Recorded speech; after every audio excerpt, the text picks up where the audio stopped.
स्नान करी सारिबा परे भूलले भी करंतु नाही एही सातटी कार्य।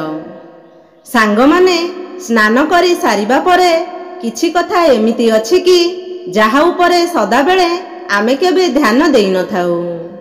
वास्तु विज्ञान एवं शास्त्र अनुसार एमिति सातटी भूल अछि जहा द्वारा घरे नकारात्मक ऊर्जार प्रभाव बढ़ी थाए एवं धन वैभवर हानि होई थाए।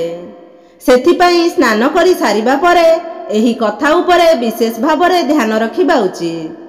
जदि आपण गाधोई सारिबा परे एमिति भूल करूछंती ताहले आपणक घर और परिवार पाई एहा प्रतिकूल फल देई पारे।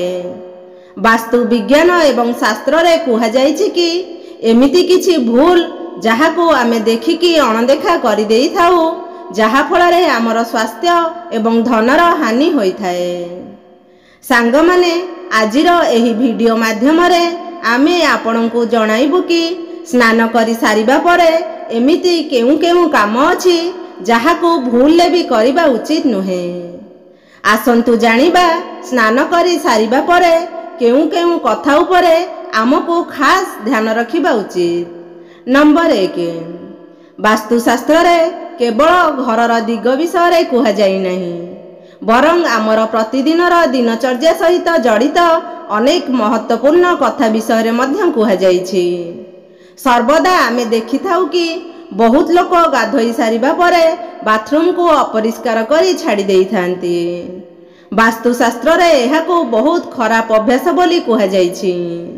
खाली सेतिकी नुहे आम भितरे आहुरी किछि लोक अछंती जेउ माने एमिति किछि भूल करंती जहा वास्तुशास्त्र अनुसार बहुत खराब बोली मना जाइछि।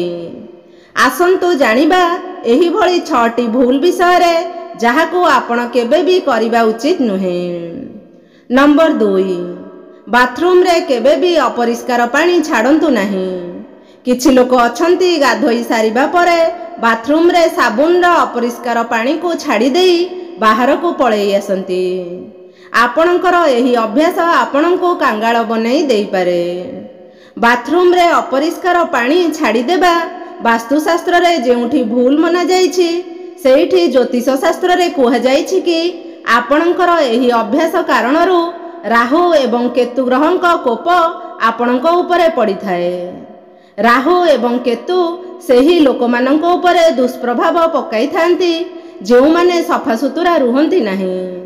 ता सहित एमिति लोकंक उपरे शनि ग्रहर कोप भी पड़िबाकू लागि थाए। जदि बाथरूम रे अपरिष्कार पानी छाड़ी देई आसुछंती ताहले वरुण देवता भी सेही लोकमानंक उपरे क्रोध करिथांती। आपणकर एही अभ्यास कारणरू घरे धनहानि हेबा आरंभ होई जाई थाए। नंबर 3, बाथरूम रे छिड़ी जाइथिबा केश को छाड़ी देई आसीबा। किछि लोकंकर एमिति अभ्यास होई थाए कि गाधोई सारिबा परे छिड़ी जाइथिबा केश को बाथरूम रे छाड़ी बाहर को पळेई आसंती। जदि आपणक भीतर भी सेही अभ्यास अछि ताहले ताकू तुरंत ठीक करि नियंतु। आपण एमिति करिबा द्वारा शनिदेव एवं मंगल ग्रहंक कोप को आपणको सहिबाकू पड़ी पारे। एमिति भूल करिबा द्वारा नकारात्मक शक्तिर प्रभाव आपणक घरे बढ़िबाकू लागि थाए। आपणक प्रत्येक कार्य रे बाधा उपजि थाए एवं क्यारियर रे आपणको संघर्षर सामना करिबाकू पड़ी थाए। नंबर 4, बाल्टी को सदाबेले केउ भली रखिबा उचित। किछि लोक अछंती जेउ मानकर अभ्यास होई थाए कि गाधोई सारिबा परे बाल्टी रे बळका पानी को छाड़ी देई आसंती किंबा बाल्टी को खाली छाड़ी देई आसंती। आपण एमिति भूल करुथिले तुरंत एहाको सुधारी नियंतु।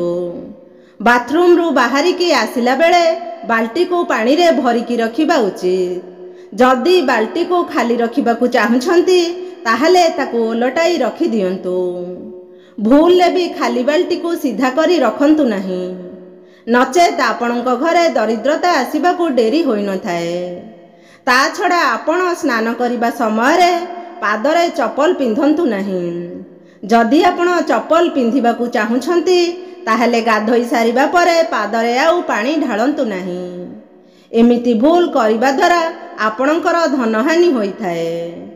ଆପଣ ସର୍ବଦା ଶୁଣିଥିବେ ଗାଧୋଇଲା ବେଳେ କିଛି ଲୋକ ଗୀତ ଗାଇଥାନ୍ତି। ଏହା ବହୁତ ଭଲ ଅଭ୍ୟାସ ହୋଇଥାଏ। ଶାସ୍ତ୍ରରେ କୁହାଯାଇଛି କି ଗାଧୋଇବା ସମୟରେ ଆମକୁ କିଛି ନା କିଛି ଗୁଣୁଗୁଣୁ ହୋଇ ସ୍ନାନ କରିବା ଉଚିତ। ଶାନ୍ତ ହୋଇ ବିଲକୁଲ ସ୍ନାନ କରିବା ଉଚିତ ନୁହେଁ। କାହିଁକି ନା ମନ ଭିତରେ ଅନେକ ପ୍ରକାରର ଭାବନା ସୃଷ୍ଟି ହେବାକୁ ଲାଗିଥାଏ। ନମ୍ବର 5, ଗାଧୋଇ ସାରିବା ପରେ ସଧବା ସ୍ତ୍ରୀମାନେ ତୁରନ୍ତ ଓଦା କେଶରେ ସିନ୍ଦୁର ଲଗାନ୍ତୁ ନାହିଁ। ଏମିତି କରିବା ଦ୍ୱାରା ସ୍ୱାମୀଙ୍କର ଆୟୁଷ କମିଯାଏ। ଅନେକ ଲୋକ ଅଛନ୍ତି ଯେଉଁମାନେ ବାଥରୁମରେ ନେଲକଟର ରଖନ୍ତି ଏବଂ ଗାଧୋଇ ସାରିବା ପରେ ନଖ କାଟିଥାନ୍ତି। ଏମିତି ଭୁଲ କେବେ ବି କରିବା ଉଚିତ ନୁହେଁ। ଏହାଦ୍ୱାରା ଆପଣଙ୍କର ଧନହାନି ଘଟିଥାଏ। ନମ୍ବର 6, ସ୍ନାନ କରି ସାରିବା ପରେ ବାଥରୁମରେ ଓଦା ଲୁଗା ପକେଇ ଦେଇ ଆସିବା। କିଛି ଲୋକଙ୍କର ଅଭ୍ୟାସ ହୋଇଥାଏ କି ବାଥରୁମରେ ଗାଧୋଇ ଓଦା ଲୁଗା ସେଇଠି ଛାଡ଼ି ଦେଇ ଆସିବା। ଆପଣମାନେ ଏମିତି ଭୁଲ କରୁଛନ୍ତି କି? ତୁରନ୍ତ ଏହାକୁ ସୁଧାରି ନିଅନ୍ତୁ। ଏମିତି କରିବା ଦ୍ୱାରା ନକାରାତ୍ମକ ଶକ୍ତି ଘେରା ବନାଇ ଆପଣଙ୍କ ଚାରିକଡ଼ରେ ବୁଲିବାକୁ ଲାଗିଥାଏ, ଯାହାଦ୍ୱାରା ଆପଣଙ୍କର ସବୁ କାର୍ଯ୍ୟ ଅସଫଳ ହେବାକୁ ଲାଗିଥାଏ। ନମ୍ବର 7, ଗାଧୋଇବା ପରେ ବାଥରୁମକୁ ଖୋଲା ରଖିଦେବା। ବାସ୍ତୁଶାସ୍ତ୍ର ଅନୁସାରେ ଏମିତି କରିବା ଦ୍ୱାରା ନକାରାତ୍ମକ ଉର୍ଜା ଉତ୍ପନ୍ନ ହେବାକୁ ଲାଗିଥାଏ, ଯାହାଦ୍ୱାରା ଘରେ ସର୍ବଦା ଅଶାନ୍ତି ଲାଗି ରହିଥାଏ ଏବଂ ଧନହାନିର କାରଣ ହୋଇଥାଏ ଏବଂ ତା ସହିତ ସ୍ୱାସ୍ଥ୍ୟ ମଧ୍ୟ ଖରାପ ହେବାକୁ ଲାଗିଥାଏ। ସେଥିପାଇଁ ସର୍ବଦା ବାଥରୁମ କବାଟକୁ ବନ୍ଦ କରି ରଖନ୍ତୁ। ସାଙ୍ଗମାନେ, ଆଜିର ଭିଡ଼ିଓଟି ଯଦି ଆପଣମାନଙ୍କୁ ଭଲ ଲାଗିବ ମୋତେ କମେଣ୍ଟ ମାଧ୍ୟମରେ ନିଶ୍ଚିତ ଜଣାଇବେ। ତା ସହିତ ଭିଡ଼ିଓଟିକୁ ଲାଇକ୍ କରିବେ, ଚ୍ୟାନେଲକୁ ସବସ୍କ୍ରାଇବ୍ କରିବେ। ଜୟ ମା ଲକ୍ଷ୍ମୀ, ଜୟ ଜଗନ୍ନାଥ।